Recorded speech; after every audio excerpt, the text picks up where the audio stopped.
Well, howdy there, folks, and welcome into tonight's video. I have some words of wisdom I want to kind of give to some folks out there today. We're going to talk about one key word today. It's patience, and I want to explain some things around patience to folks. This is a video that's not only going to help newer investors to the market, but this is actually going to help in advanced investors. Whenever the stock market in general is going through a rough time, or any specific stocks I'm holding are going through a rough time, there are certain things I draw back to and I kind of think about.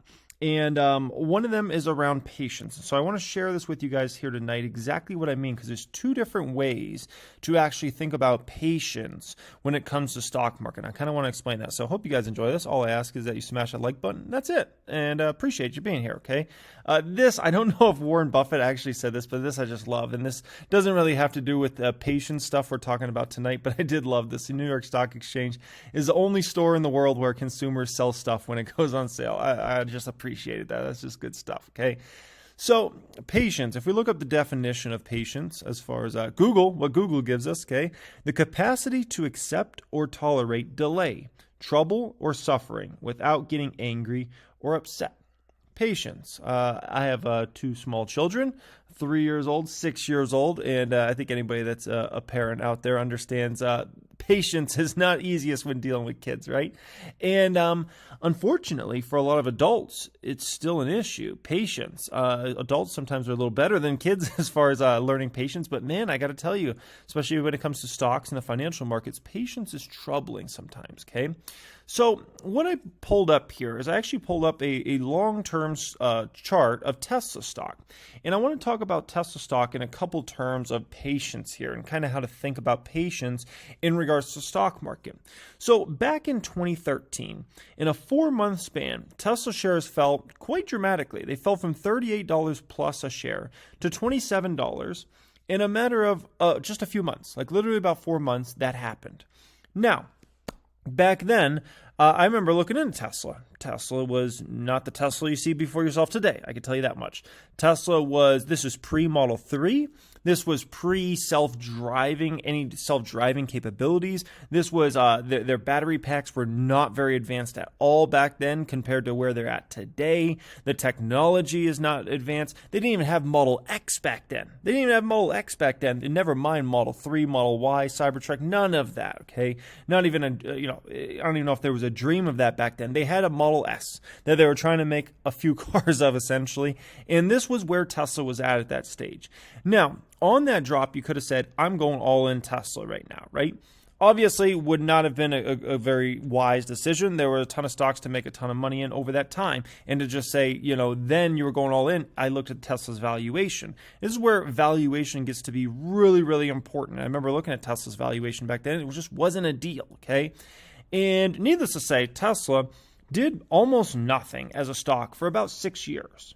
Now, during those 6 years, the underlying fundamentals of the company improved dramatically. The company raised a ton of money over that time. Elon Musk proved himself a lot more over that time. The company engineers proved themselves. The company launched and ramped products over that time, over that 6-year span. The company made amazing progress, self-driving technology. They did amazing things with the underlying business. And the stock price basically didn't do a whole heck of a lot. It went up, it went down, and it went just about nowhere. And so this first kind of talk about patience here, this comes down to if you see a stock drop, it does not mean that's a great buy.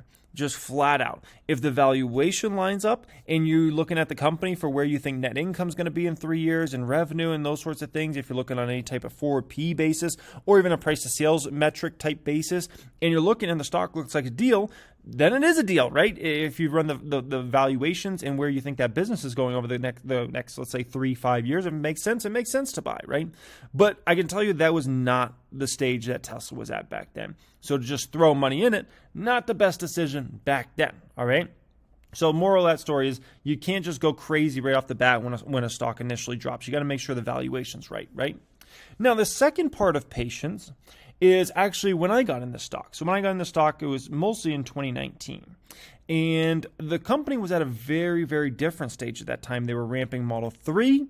There was all this talk about, they were going to go bankrupt. It was a bunch of BS that was just put out there by the short sellers to try to get, the stock price down to zero, so maybe they could actually go bankrupt and couldn't raise any money. It was absolutely ridiculous. But they were ramping cars. They had unbelievable self-driving technologies. Their battery packs were getting more and more advanced. Their cars in general were getting more and more advanced. And it was clear by this stage that the world, to me at least, was going toward EVs, right?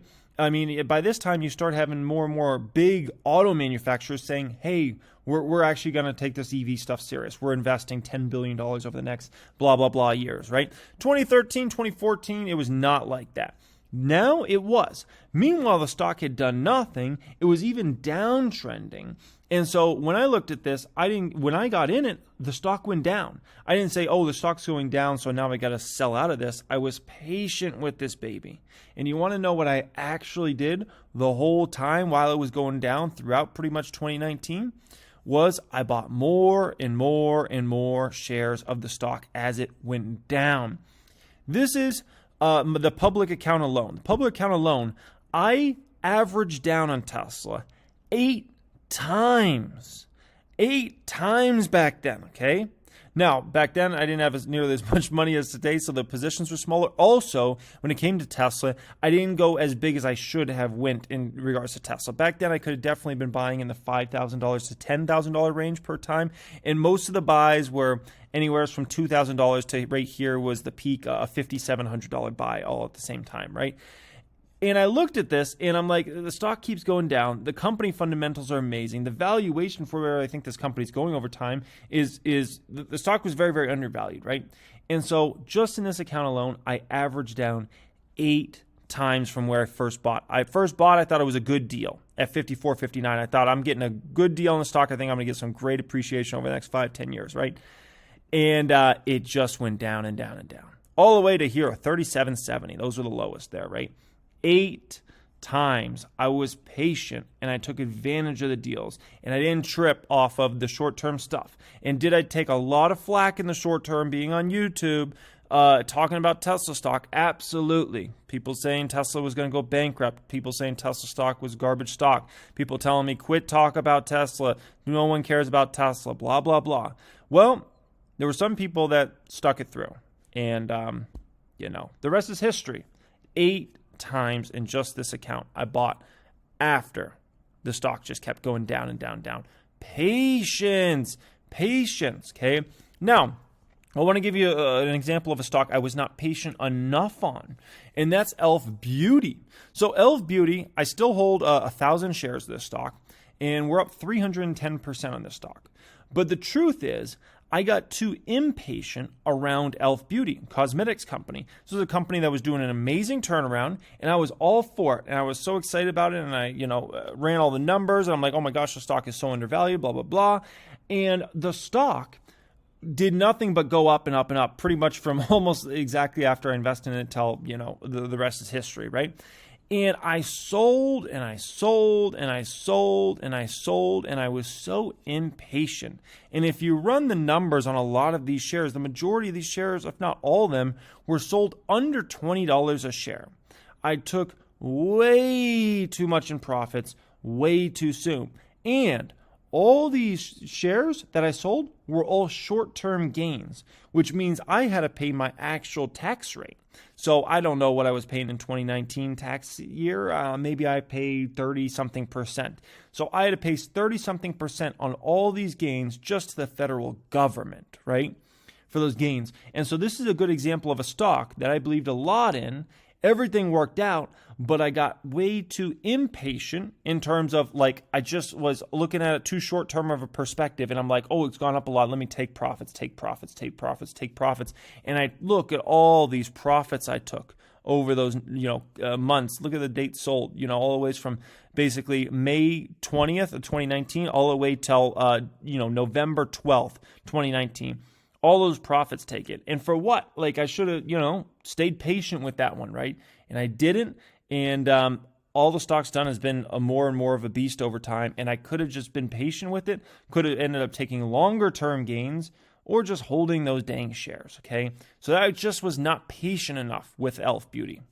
So this runs us up to today, which the two stocks that I've been, obviously investing a ton in for the last few months, plan to continue to, and I've been getting destroyed on, is Tattooed Chef and Corsair. And I shouldn't say destroyed, because I've been down a lot more in this on stocks before, I can tell you that much, okay? Down 9.97% in my main position in the private account, right? And then Corsair down 15%. I can tell you I've had a lot of stocks before where I've been down 20, 25%. Look at those, remember those Tesla shares I pulled up earlier? Run the numbers on that. $54, and here I'm buying at $37. That's a whole lot more than 9% or 15% down from where I initially started buying, right? So when I look at like Tattooed Chef, Corsair Gaming, I have all the time in the world on these. Now, a short seller, they obviously have limited time, right? They need this stock to go down as much as possible, as soon as possible. For me, if this stock doesn't move for a month, 6 months, 12 months, 18 months, it is what it is. I am fully confident in the companies and their fundamentals underlying and the valuations they're at, that eventually these stocks will move and move in a massive way. When that happens, I can't tell anybody on the short-term basis, okay? I just can't. Like, no one really knows. No one. But the fact is, I'm super confident in these, and so I'm going to stay patient with them. If they continue to go down, I will make the shares bigger and bigger. And then when they do make their big upward moves, which I'm fully confident they will, I just don't know when, I will make sure I stay patient with those and make sure I don't do like I did with Elf Beauty and take way too many gains way too soon. These stocks continue to go down. I will be patient. I'll add more, and that will be that. Patience is key in this game, guys. Patience is absolutely key, and don't ever forget that, okay? So hope you guys enjoyed this video. As always, if you're looking to download everything I possibly know about picking stocks, value in stocks, running portfolios, everything like that, check out the pinned comment down there. That will be to apply for the private stock group, the private Discord chat, everything like that. Much love as always, guys, and have a great week.